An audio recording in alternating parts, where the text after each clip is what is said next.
शेतकऱ्याच्या मालाला भाव मिळालाच पाहिजे, मिळालाच पाहिजे, मिळालाच पाहिजे, 10,000 रुपये भाव मिळालाच पाहिजे, 10,000 रुपये भाव मिळालाच पाहिजे, शेतकरी एकजुटीचा शेतकरी एकजुटीचा 10,000 रुपये भाव मिळालाच पाहिजे।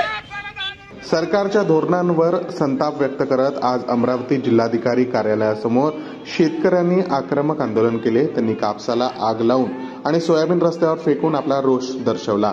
शेतकऱ्यांनी कापसाला 10,000 रुपये व सोयाबीनला 6,000 रुपये प्रति क्विंटल किमान आधारभूत किमान MSP जाहीर करण्याची मागणी केली।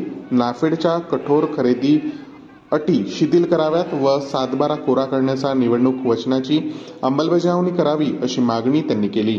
सरकारने मागण्या मान्य केल्या नाही तर आंदोलन अधिक तीव्र करण्याचा इशारा शेतकऱ्यांनी दिला आहे। शेतकरी आंदोलनामुळे परिसरात तणावपूर्ण वातावरण निर्माण झाले असून पोलिसांचा मोठा बंदोबस्त तैनात करण्यात आला आहे। सगळ्यात महत्त्वाचं मी संजय कोल्हे, मोर्शी तालुका।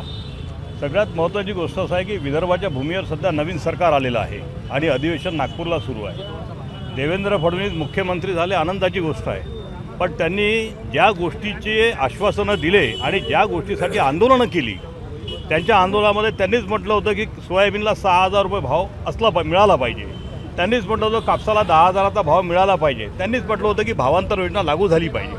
आज त्यांचं सरकार आलं आहे आणि ते म्हणतील देतो करू पाहू वगैरे चालणार नाही, कारण नवीन सरकार आलं आहे, बंपर मतांनी आलेलं आहे, भरपूर बहुमत आहे, त्यांना आता कोणाची साथ पाहिजे नाही आहे आणि विदर्भाच्या भूमीवरती आज ते आलेले आहे।